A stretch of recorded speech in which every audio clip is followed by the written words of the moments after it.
আসসালামু আলাইকুম, স্বাগতম বিডি রাইট নিউজ সংবাদে। আমি মোহাম্মদ রাজীব আজকের সব আন্তর্জাতিক খবর নিয়ে হাজির হয়েছি। শুরুতেই জানিয়ে দিব সংবাদ শিরোনাম, তারপর বিস্তারিত। বেসামরিক লক্ষ্যবস্তুতে হামলা হলে আরও ভয়াবহ প্রতিশোধের হুঁশিয়ারি ইরানের। লেবাননে ইসরায়েলি হামলায় নিহত 14। মার্কিন ইসরায়েলি হামলায় জ্যেষ্ঠ ইরানি সামরিক কমান্ডার নিহত। ইরানে ধ্বংসস্তূপ থেকে 2 ইসরায়েলি লাশ উদ্ধার। আসসালামু আলাইকুম, স্বাগতম জানাচ্ছি বিডি রাইট নিউজ সংবাদে। আমি মোহাম্মদ রাজীব। এতক্ষণ শুনছিলেন সংবাদ শিরোনাম, এবার বিস্তারিত। মধ্যপ্রাচ্যের অস্থিরতা এখন এক চরম উত্তেজনার বিন্দুতে পৌঁছেছে, যেখানে ইরানের পক্ষ থেকে আসা সাম্প্রতিক হুঁশিয়ারি বিশ্বজুড়ে নতুন করে উদ্বেগের জন্ম দিয়েছে। তেহরান অত্যন্ত স্পষ্টভাবে জানিয়ে দিয়েছে যে যদি তাদের কোনো বেসামরিক লক্ষ্যবস্তু বা জনবসতিপূর্ণ এলাকায় হামলা চালানো হয়, তবে তারা এমন এক ভয়াবহ প্রতিশোধ নেবে যা আগে কখনো দেখা যায়নি। আপনারা জানেন যে সাম্প্রতিক মাসগুলোতে এই অঞ্চলের ভূরাজনীতিতে ব্যাপক পরিবর্তন এসেছে এবং ইরান তাদের সামরিক সক্ষমতার জানান দিতে বারবার মহড়া ও বিবৃতি দিয়ে আসছে। ইরানের শীর্ষস্থানীয় সামরিক কর্মকর্তারা দাবি করছেন যে তাদের কৌশলগত ধৈর্য বা স্ট্র্যাটেজিক পেশেন্সের একটা সীমা আছে এবং সেই সীমা অতিক্রম করলে ফলাফল হবে অত্যন্ত মারাত্মক। এই হুমকির পেছনে মূলত গত কয়েক সপ্তাহে তাদের বিভিন্ন স্থাপনার ওপর দিয়ে যাওয়া উত্তেজনার ঢেউ কাজ করছে। বিশ্লেষকরা মনে করছেন ইরান এখন তাদের ড্রোন এবং মিসাইল প্রযুক্তিকে এমন এক স্তরে নিয়ে গেছে যে তারা সরাসরি ইসরায়েল বা এই অঞ্চলের অন্য কোনো শত্রুপক্ষকে বড় ধরনের ধাক্কা দিতে সক্ষম। ভিডিওটি দেখছেন যারা, তাদের কি মনে হয় ইরানের এই কঠোর অবস্থান কি সত্যিই কোনো বড় যুদ্ধের ইঙ্গিত দিচ্ছে, নাকি এটি শুধুই একটি মনস্তাত্ত্বিক যুদ্ধ? কমেন্ট করে আমাদের জানান এবং ভিডিওটি ভালো লাগলে লাইক দিতে ভুলবেন না। ইরানের এই হুমকির পর আন্তর্জাতিক মহলে ব্যাপক তোলপাড় শুরু হয়েছে। বিশেষ করে ওয়াশিংটন এবং তেল আবিব এই বক্তব্যকে অত্যন্ত গুরুত্বের সাথে পর্যবেক্ষণ করছে। ইরানের রাষ্ট্রীয় গণমাধ্যমগুলোতে প্রচার করা হচ্ছে যে তাদের আকাশ প্রতিরক্ষা ব্যবস্থা এখন যে কোনো সময়ের চেয়ে বেশি শক্তিশালী এবং তারা যে কোনো আগত হুমকিকে মাঝপথেই ধ্বংস করে দিতে সক্ষম। তবে বেসামরিক নাগরিকদের ওপর হামলার বিষয়টি এখানে সবথেকে বড় ইস্যু হয়ে দাঁড়িয়েছে, কারণ ইরান বোঝাতে চাচ্ছে যে তারা যুদ্ধের নিয়ম মেনে চলছে, কিন্তু তাদের ওপর যদি অমানবিক কোনো হামলা হয় তবে তারা আর আন্তর্জাতিক রীতিনীতির তোয়াক্কা করবে না। লেবাননের বর্তমান পরিস্থিতি অত্যন্ত হৃদয়বিদারক হয়ে উঠেছে, কারণ সেখানে একের পর এক বিমান হামলায় সাধারণ মানুষের প্রাণহানির সংখ্যা বেড়েই চলেছে। সাম্প্রতিক এক হামলায় অন্তত 14 জন নিহত হওয়ার খবর পাওয়া গেছে, যা পুরো লেবানন জুড়ে শোকের ছায়া ফেলেছে। এই 14 জনের মধ্যে শিশু এবং নারীও রয়েছেন বলে জানা গেছে, যা এই সংঘাতের মানবিক বিপর্যয়ের চিত্রটি আরও স্পষ্ট করে তোলে। ইসরায়েলি বাহিনী দাবি করছে যে তারা নির্দিষ্ট কিছু লক্ষ্যবস্তুতে আঘাত হানছে, কিন্তু বাস্তবে দেখা যাচ্ছে আবাসিক এলাকাগুলোও এই ধ্বংসযজ্ঞের হাত থেকে রেহাই পাচ্ছে না। বৈরুত এবং দক্ষিণ লেবাননের বিভিন্ন জনবহুল এলাকায় এখন কেবল ধোঁয়া আর ধ্বংসস্তূপের চিহ্ন। এই 14 জনের মৃত্যু কেবল একটি সংখ্যা নয়, বরং 14টি পরিবারের স্বপ্ন চুরমার হয়ে যাওয়ার গল্প। স্থানীয় হাসপাতালগুলো আহতদের ভিড়ে উপচে পড়ছে এবং প্রয়োজনীয় চিকিৎসা সরঞ্জামের অভাবে ডাক্তারদের হিমশিম খেতে হচ্ছে। আপনারা কি মনে করেন, লেবাননের এই সংকটের জন্য আসলে কারা দায়ী? এই মানবিক বিপর্যয় বন্ধে বিশ্ব নেতাদের কি আরও জোরালো ভূমিকা রাখা উচিত নয়? আপনাদের মতামত আমাদের কাছে খুব গুরুত্বপূর্ণ, তাই দয়া করে কমেন্ট বক্সে লিখে জানান। এই হামলার পর লেবাননের সরকার তীব্র নিন্দা প্রকাশ করেছে এবং একে আন্তর্জাতিক আইনের চরম লঙ্ঘন হিসাবে অভিহিত করেছে। অন্যদিকে সাধারণ মানুষ ভয়ে ঘরবাড়ি ছেড়ে নিরাপদ আশ্রয়ের সন্ধানে ছুটছে, যার ফলে দেশটিতে একটি বিশাল অভ্যন্তরীণ বাস্তুচ্যুত মানুষের সমস্যা তৈরি হয়েছে। রাস্তার মোড়ে মোড়ে মানুষের কান্না আর হাহাকার এখন লেবাননের নিত্যদিনের দৃশ্য হয়ে দাঁড়িয়েছে। অর্থনৈতিকভাবে আগে থেকেই বিপর্যস্ত লেবানন এখন এই সামরিক সংঘাতের কারণে পুরোপুরি ভেঙে পড়ার পথে। এই 14 জনের নিহতের ঘটনা আন্তর্জাতিক গণমাধ্যমে আসার পর বিভিন্ন মানবাধিকার সংস্থা সরব হয়েছে এবং অবিলম্বে যুদ্ধবিরতির দাবি জানিয়েছে। সংঘাতের এই তীব্রতা যদি না কমে, তবে নিহতের সংখ্যা আরও বাড়বে বলে আশঙ্কা করা হচ্ছে। মধ্যপ্রাচ্যের সামরিক উত্তেজনার পারদ আরও কয়েক ধাপ উপরে উঠে গেছে যখন খবর এলো যে মার্কিন এবং ইসরায়েলি যৌথ এক বিমান হামলায় ইরানের একজন জ্যেষ্ঠ সামরিক কমান্ডার নিহত হয়েছেন। এই ঘটনাটিকে ইরানের জন্য একটি বড় ধাক্কা হিসেবে দেখা হচ্ছে, কারণ নিহত কমান্ডার ছিলেন দেশটির সামরিক কৌশলের অন্যতম প্রধান কারিগর।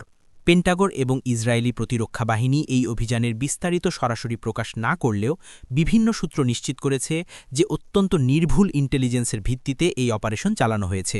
এই কমান্ডারের নিধনের ফলে ইরানের দীর্ঘমেয়াদী সামরিক পরিকল্পনাগুলোতে বড় ধরনের শূন্যতা তৈরি হবে বলে মনে করা হচ্ছে। আপনারা জানেন যে ইরান এই ধরনের হাই প্রোফাইল হত্যাকাণ্ডের পর সাধারণত খুব কঠোর ভাষায় প্রতিক্রিয়া জানায়, এবং এবারও তার ব্যতিক্রম হয়নি। ইরানের সর্বোচ্চ মহলে এখন শোকের পাশাপাশি প্রতিশোধের আগুন জ্বলছে। এই কমান্ডারের নাম এবং তার অবদান নিয়ে ইরানি মিডিয়াগুলোতে গৌরব গাথা প্রচার করা হচ্ছে।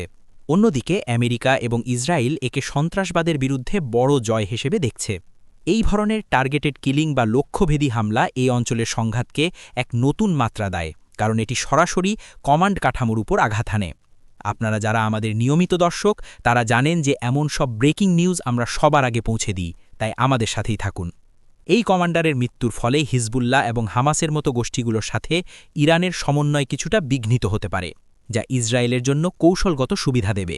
তবে বিশেষজ্ঞরা সতর্ক করেছেন যে এই ধরনের পদক্ষেপ ইরানকে আরও বেপরোয়া করে তুলতে পারে, যা বড় ধরনের পাল্টাপাল্টি হামলার সূত্রপাত ঘটাবে। এই ঘটনার পর পুরো মধ্যপ্রাচ্যে মার্কিন ঘাঁটিগুলোতে সতর্কতা জারি করা হয়েছে এবং ইসরায়েল তাদের সীমান্তে বাড়তি সেনা মোতায়েন করেছে। ইরানি আকাশসীমায় বিধ্বস্ত হওয়া একটি যুদ্ধবিমানের পাইলটকে নাটকীয়ভাবে উদ্ধার করা হয়েছে, যা নিয়ে এখন আন্তর্জাতিক অঙ্গনে বেশ চর্চা হচ্ছে। এই উদ্ধার অভিযানের পরপরই ইসরায়েলি প্রধানমন্ত্রী বেনিয়ামিন নেতানিয়াহু মার্কিন প্রেসিডেন্ট ডোনাল্ড ট্রাম্পকে বিশেষভাবে অভিনন্দন জানিয়েছেন। আসলে এই ঘটনার পেছনে কেবল একটি যান্ত্রিক ত্রুটি বা দুর্ঘটনা নেই, এর গভীরে রয়েছে অনেক রাজনৈতিক সমীকরণ। বিধ্বস্ত যুদ্ধবিমানটি ইরানের ছিল এবং পাইলটকে উদ্ধার করার প্রক্রিয়াটি ছিল অত্যন্ত ঝুঁকিপূর্ণ। নেতানিয়াহুর এই অভিনন্দন বার্তা মূলত ট্রাম্প প্রশাসনের গোয়েন্দা তথ্য আদান-প্রদান এবং সামরিক সহযোগিতার প্রতি একটি স্বীকৃতি হিসেবে দেখা হচ্ছে। আপনারা কি মনে করেন, এই উদ্ধার অভিযানের পেছনে কি কোনো গোপন চুক্তি বা গোয়েন্দা অপারেশন ছিল? এই বিষয়ে আপনার মতামত কমেন্টে জানান। নেতানিয়াহু তার বার্তায় উল্লেখ করেছেন যে ট্রাম্পের নেতৃত্ব এবং তার দৃঢ় অবস্থান এই অঞ্চলের নিরাপত্তা নিশ্চিত করতে বড় ভূমিকা রাখছে। যদিও ইরান দাবি করছে যে তাদের নিজস্ব বাহিনী এই উদ্ধার কাজ পরিচালনা করেছে, কিন্তু ইসরায়েলি প্রধানমন্ত্রীর এই ধরনের প্রকাশ্য অভিনন্দন এক নতুন বিতর্কের জন্ম দিয়েছে। এটি কি ইরানের সামরিক দুর্বলতাকে তুলে ধরছে, নাকি ট্রাম্প নেতানিয়াহু জোটের শক্তি প্রদর্শন? এই পাইলট উদ্ধারের খবরটি যখন আসলো তখন সবাই অবাক হয়েছিল, কারণ ইরানি সীমান্তের ভেতরে এমন অপারেশন চালানো বেশ কঠিন। এই ঘটনায় দুই দেশের কূটনৈতিক সম্পর্ক এবং সামরিক শক্তির এক অদ্ভুত প্রদর্শন দেখা গেল। ট্রাম্পকে অভিনন্দন জানানোর মাধ্যমে নেতানিয়াহু আসলে বিশ্বকে বার্তা দিতে চাইলেন যে মধ্যপ্রাচ্যের যে কোনো সংকটে তারা একসাথে কাজ করছে। আপনারা যারা ভিডিওটি দেখছেন, আমাদের চ্যানেলটি সাবস্ক্রাইব করে এই ধরনের রোমাঞ্চকর খবরের সাথে আপডেট থাকুন।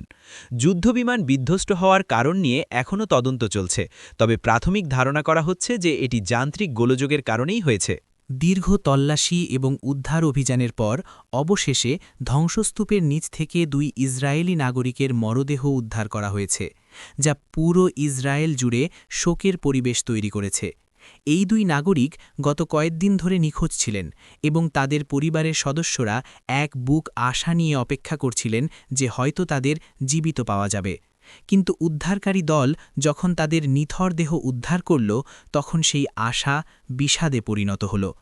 এই ধ্বংসস্তূপ মূলত সাম্প্রতিক একটি বড় ধরনের হামলার ফল, যেখানে বহুতল ভবন ধসে পড়েছিল। ইসরায়েলি ডিফেন্স ফোর্স এবং জরুরি সেবা বিভাগ দিনরাত এক করে সেখানে কাজ করেছে, যাতে কাউকে অন্তত জীবিত উদ্ধার করা যায়। এই দুই নাগরিকের পরিচয় এখনও আনুষ্ঠানিকভাবে প্রকাশ করা না হলেও বলা হচ্ছে তারা সাধারণ বেসামরিক লোক ছিলেন। এই ঘটনাটি আবারও প্রমাণ করে যে সংঘাতের ময়দানে সাধারণ মানুষই সবচেয়ে বেশি ক্ষতিগ্রস্ত হয়। আপনারা কি মনে করেন, নিরপরাধ এই প্রাণগুলোর কি কোনো দায় ছিল এই যুদ্ধে? আমাদের কমেন্ট বক্সে আপনার সমবেদনা বা মতামত জানাতে পারেন। এই মরদেহ উদ্ধারের পর ইসরায়েলি সরকার আরও কঠোর হওয়ার সংকেত দিয়েছে এবং তারা এই ঘটনার জন্য দায়ী পক্ষকে চরম মূল্য দিতে হবে বলে জানিয়েছে। উদ্ধার অভিযানের সময় যে ভয়াবহ পরিস্থিতি ছিল তা ভাষায় প্রকাশ করার মতো নয়। কংক্রিটের বড় বড় চাই সরাতে ক্রেন এবং আধুনিক যন্ত্রপাতি ব্যবহার করা হয়েছিল, কিন্তু শেষ রক্ষা হয়নি। আপনারা যারা ভিডিওটি দেখছেন, দয়া করে একটি লাইক দিন, যাতে এই খবরটি সবার কাছে পৌঁছায়, এবং আমাদের চ্যানেলের সাথে থাকুন। শোকাহত পরিবারগুলোর প্রতি সারা দেশ থেকে মানুষ সহানুভূতি জানাচ্ছে এবং বিভিন্ন স্থানে মোমবাতি জ্বালিয়ে তাদের স্মরণ করা হচ্ছে। ধ্বংসস্তূপ থেকে লাশ উদ্ধারের এই দৃশ্যগুলো সংঘাতের করুণতম চিত্রগুলোর একটি। প্রতিটি ইটের নিচে যেন এক একটি দীর্ঘশ্বাস লুকিয়ে আছে। উদ্ধারকারীরা জানিয়েছেন যে তারা শেষ মুহূর্ত পর্যন্ত চেষ্টা করেছিলেন প্রাণীর স্পন্দন খুঁজে পেতে, কিন্তু ধ্বংসের তীব্রতা ছিল অনেক বেশি।